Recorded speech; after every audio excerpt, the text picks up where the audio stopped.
Hello everyone, welcome to my YouTube channel Riya study point. तो friends, आज की video में हम सामान्य अध्ययन जीके एंड जीएस से रिलेटेड कुछ मोस्ट इंपोर्टेंट क्वेश्चनों को सॉल्व करने वाले हैं। मैंने जितने भी क्वेश्चन सेलेक्ट किए आपके एग्जाम के पॉइंट ऑफ व्यू से वेरी इंपॉर्टेंट क्वेश्चन है फ्रेंड्स।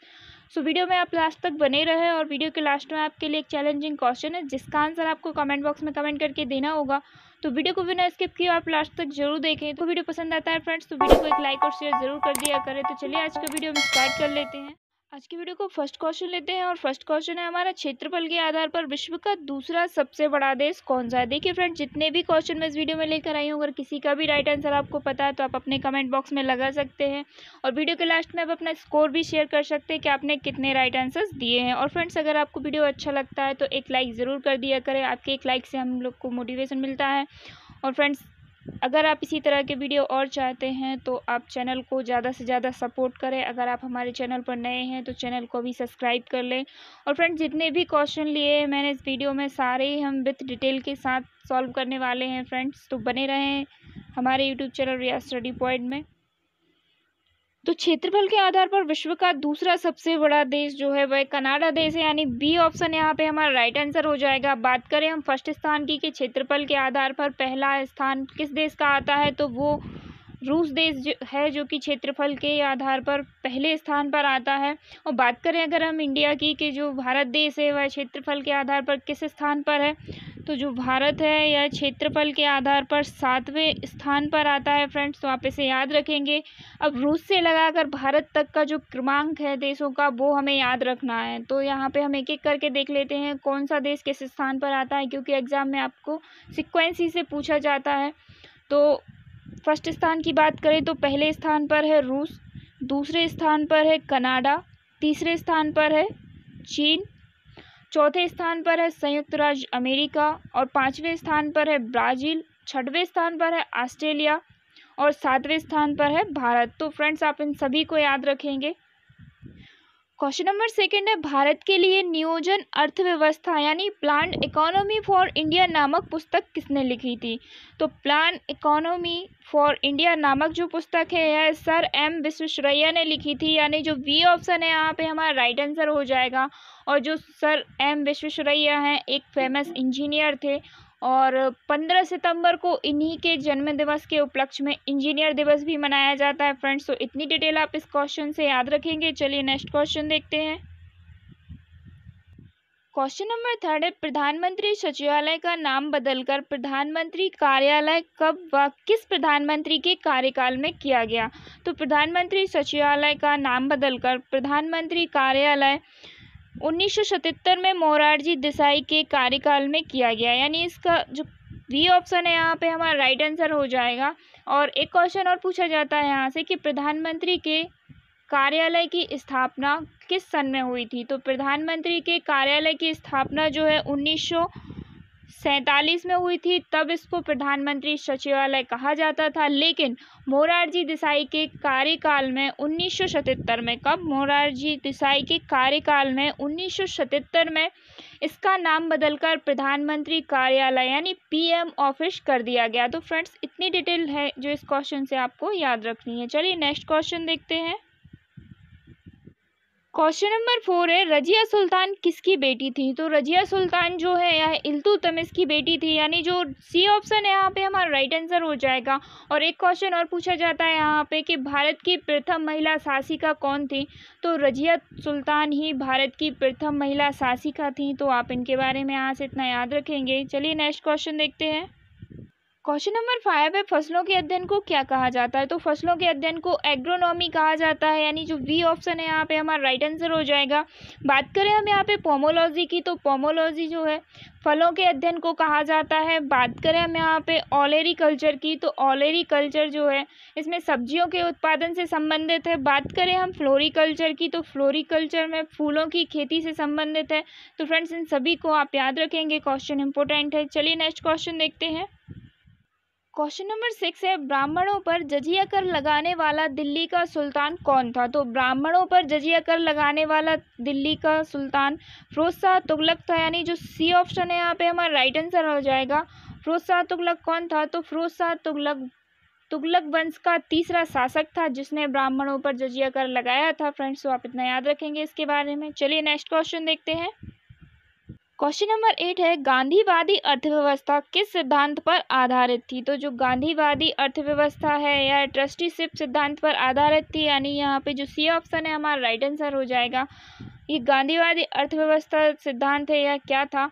तो देखिए फ्रेंड्स, गांधी जी के इस सिद्धांत के अनुसार जितने धनवान जमींदार व बड़े व्यक्ति हैं वह लोग जितना धन उनके प्रयोग का है वह प्रयोग करें और बाकी बचा हुआ धन देश के हित में खर्च करें। तो यह गांधी अर्थव्यवस्था का सिद्धांत था फ्रेंड्स। तो आप इसे याद रखेंगे। इस टाइप के क्वेश्चन एग्जाम में समझ में नहीं आते हैं फ्रेंड्स, तो इन पे ज़्यादा ध्यान दिया करें, क्वेश्चन इंपॉर्टेंट है। क्वेश्चन नंबर 9 है, सिंधु नदी की सबसे बड़ी सहायक नदी कौन सी है? तो सिंधु नदी की सबसे बड़ी सहायक नदी जो है यह चिनाब नदी है, यानी यहाँ पे जो बी ऑप्शन है हमारा राइट आंसर हो जाएगा फ्रेंड्स। तो आप इसे याद रखें। चलिए नेक्स्ट क्वेश्चन देखते हैं। क्वेश्चन नंबर 10 है, भारत की किस नदी को जैविक मरुस्थल की उपमा दी जाती है? तो भारत की जो दामोदर नदी है इसको जैविक मरुस्थल की उपमा दी जाती है, यानी जो बी ऑप्शन यहाँ पे हमारा राइट आंसर हो जाएगा। अब क्यों इसको जैविक मरुस्थल की उपमा दी जाती है? क्योंकि इस नदी में अधिक मात्रा में प्रदूषक पाए जाते हैं जो कि इस नदी के जलीय जीवन को प्रभावित करते हैं, इसीलिए जो दामोदर नदी है भारत की, इसे जैविक मरुस्थल की उपमा दी जाती है। बात करें हम इसके उद्गम स्थल की कि दामोदर नदी का उद्गम स्थल कहाँ से है, तो झारखंड के छोटा नागपुर की पहाड़ियों से दामोदर नदी का उद्गम हुआ है और हुगली नदी में जाकर मिल जाती है। जो दामोदर नदी है यह झारखंड के छोटा नागपुर की पहाड़ियों से निकलकर हुगली नदी में मिल जाती है और झारखंड में इस नदी को देवनंद के नाम से भी जाना जाता है। तो आप इतने फैक्ट हैं इसे याद रखेंगे। और एक क्वेश्चन और पूछा जाता है कि बंगाल का शोक किस नदी को कहा जाता है? तो जो दामोदर नदी है इस नदी को ही बंगाल का शोक कहा जाता है फ्रेंड्स। तो इतने फैक्ट हैं, आप इसके बारे में याद रखेंगे। क्वेश्चन नंबर 11 है, सार्वजनिक धन का संरक्षण किसे कहा जाता है? तो सार्वजनिक धन का संरक्षक जो है नियंत्रक महालेखा परीक्षक को कहा जाता है, यानी ए ऑप्शन यहाँ पे हमारा राइट आंसर हो जाएगा। और नियंत्रक महालेखा परीक्षक को ही CAG भी कहते हैं फ्रेंड्स। तो आप इसे याद रखेंगे। और एक क्वेश्चन और पूछा जाता है यहाँ पे कि जो नियंत्रक महालेखा परीक्षक है इनकी नियुक्ति का प्रावधान किस अनुच्छेद में है? तो अनुच्छेद 148 में इनकी नियुक्ति का प्रावधान किया गया है। तो फ्रेंड्स आप इसे भी याद रखेंगे। क्वेश्चन नंबर 12 है, कौन सा युग्म भारत का सबसे पूर्वी एवं सबसे पश्चिमी राज्य को दर्शाता है? तो यहाँ पे जो सबसे पूर्वी राज्य है वो अरुणाचल प्रदेश है और पश्चिमी राज्य जो है गुजरात है, यानी जो सी ऑप्शन है यहाँ पे हमारा राइट आंसर हो जाएगा। भारत का सबसे पूर्वी राज्य अरुणाचल प्रदेश और पश्चिमी राज्य गुजरात है। तो फ्रेंड्स आप इसे याद रखेंगे। चलिए नेक्स्ट क्वेश्चन देखते हैं।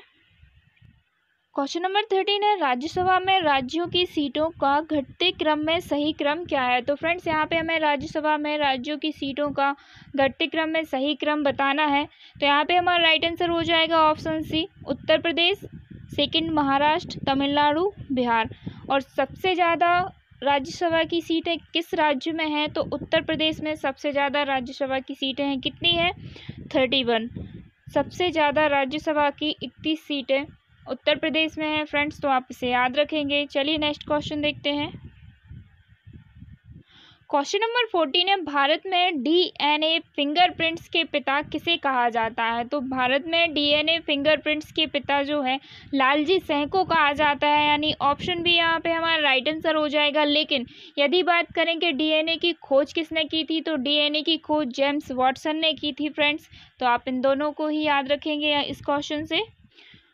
क्वेश्चन नंबर 15 है, न्यूयॉर्क शहर किस नदी के किनारे बसा हुआ है? तो फ्रेंड क्वेश्चन जो है इम्पोर्टेंट है क्योंकि ऐसे ही क्वेश्चन पूछे जाते हैं, कौन सा शहर किस नदी के किनारे बसा हुआ है? तो जो न्यूयॉर्क है यह हडसन नदी के किनारे बसा हुआ है, यानी जो डी ऑप्शन है यहाँ पे हमारा राइट आंसर हो जाएगा फ्रेंड्स। तो आप इसे याद रखेंगे। क्वेश्चन नंबर 16 है, शाहजहांनामा के लेखक कौन है? तो शाहजहांनामा के लेखक इनायत खां है, यानी इस क्वेश्चन का डी ऑप्शन राइट हो जाएगा फ्रेंड्स। तो आप इसे याद रखेंगे। क्वेश्चन नंबर 17 है, मांडू के हिंडोला महल का निर्माण किसने करवाया था? तो मांडू के हिंडोला महल का निर्माण मालवा के शासक होशंग शाह ने करवाया था, यानी जो सी ऑप्शन है यहाँ पे हमारा राइट आंसर हो जाएगा। और यह महल कहाँ पर है? तो जो हिंडोला महल है, यह मध्य प्रदेश के धार जिले के मांडू नामक स्थान पर स्थित है और इस महल की दीवारें हिलती हुई महसूस होती हैं फ्रेंड्स। तो इतना आप इस क्वेश्चन के बारे में याद रखेंगे। क्वेश्चन नंबर 18 है, कौन सा पर्यावरण के क्षेत्र में दिया जाने वाला विश्व का सर्वोच्च पर्यावरण संरक्षण पुरस्कार है? पर्यावरण के क्षेत्र में दिया जाने वाला विश्व का सर्वोच्च पर्यावरण संरक्षण पुरस्कार जो है यह गोल्डन पांडा पुरस्कार है, यानी जो ए ऑप्शन है यहाँ पे हमारा राइट आंसर हो जाएगा। और ये जो गोल्डन पांडा पुरस्कार है पर्यावरण संरक्षण को प्रोत्साहन देने के लिए दिया जाता है। इसे ग्रीन ऑस्कर के नाम से भी जाना जाता है। तो फ्रेंड्स आप इसे याद रखेंगे, गोल्डन पांडा जो अवार्ड है यह पर्यावरण के क्षेत्र में दिया जाता है और विश्व का सर्वोच्च पर्यावरण संरक्षण पुरस्कार है फ्रेंड्स। तो इसे आप याद रखें, इंपॉर्टेंट क्वेश्चन है। क्वेश्चन नंबर 19 है, ग्लिम्पसेस ऑफ वर्ल्ड हिस्ट्री पुस्तक किसने लिखी? तो ग्लिम्पसेस ऑफ वर्ल्ड हिस्ट्री जो पुस्तक है यह जवाहरलाल नेहरू ने लिखी, यानी जो वी ऑप्शन है यहाँ पे हमारा राइट आंसर हो जाएगा। और यह कब लिखी गई? तो 1934 में। तो आप ये भी याद रखेंगे कब लिखी, 1934 में ग्लिम्पसेस ऑफ वर्ल्ड हिस्ट्री नामक पुस्तक जवाहरलाल नेहरू के द्वारा लिखी गई। और इनकी एक अन्य पुस्तक और है, डिस्कवरी ऑफ इंडिया, यानी भारत की खोज। तो फ्रेंड्स आप इसे भी याद रखेंगे। चलिए नेक्स्ट क्वेश्चन देखते हैं। क्वेश्चन नंबर 20 है, चर्चित पुस्तक लाइफ डिवाइन किस महान पुरुष के द्वारा लिखी गई? तो जो चर्चित पुस्तक लाइफ डिवाइन है यह अरविंद घोष के द्वारा लिखी गई, यानी जो वी ऑप्शन है यहाँ पे हमारा राइट आंसर हो जाएगा। और इन्होंने एक पुस्तक और लिखी है जिसका नाम है सावित्री। क्या है? एक इनकी प्रमुख पुस्तक और है जिसका नाम है सावित्री। तो ये भी अरविंद घोष के द्वारा लिखी गई है फ्रेंड्स। तो आप इसे भी याद रखेंगे। चलिए नेक्स्ट क्वेश्चन देखते हैं। क्वेश्चन नंबर 21 है, डब्ल्यूबीसी का प्रमुख कार्य होता है? तो डब्ल्यूबीसी का प्रमुख कार्य होता है रोग प्रतिरोधक क्षमता पैदा करना, यानी जो ए ऑप्शन है यहाँ पे हमारा राइट आंसर हो जाएगा। ये हमारे शरीर में रोग प्रतिरोधक क्षमता पैदा करती हैं, अर्थात शरीर को रोगों से संक्रमित होने से बचाती हैं। तो आप इतना याद रखेंगे इस क्वेश्चन से। बात करें हम डब्ल्यूबीसी की फुल फॉर्म की, तो डब्ल्यूबीसी का फुल फॉर्म है वाइट ब्लड सेल्स। तो इतना आप इस क्वेश्चन से याद रखेंगे फ्रेंड्स। चलिए नेक्स्ट क्वेश्चन देखते हैं। क्वेश्चन नंबर 22 है, भारतीय संविधान अर्ध संघात्मक है, किसने कहा है? तो भारतीय संविधान अर्ध संघात्मक है यह केसी वेयर ने कहा है, यानी इस क्वेश्चन का जो डी ऑप्शन है यहाँ पे हमारा राइट आंसर हो जाएगा फ्रेंड। सो आप इसे याद रखेंगे। चलिए क्वेश्चन नंबर 23 है, शराब और पानी के मिश्रण से पानी को अलग किया जा सकता है?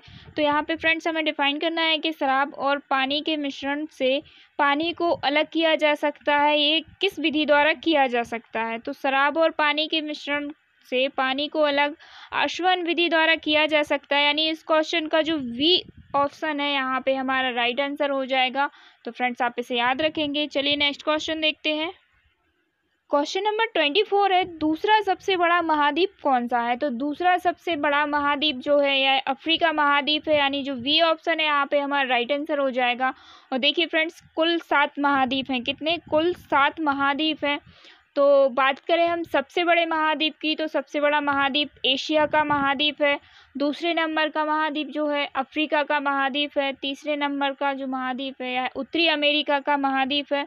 और चौथे नंबर का जो महाद्वीप है यह दक्षिणी अमेरिका का महाद्वीप है। और सबसे छोटा जो महाद्वीप है यह ऑस्ट्रेलिया का महाद्वीप है फ्रेंड्स। तो आप इन सातों को ही याद रखेंगे। आपसे एग्जाम में कोई भी पूछा जा सकता है सबसे बड़ा या सबसे छोटा, तो आप सातों को सीक्वेंस से याद रखेंगे।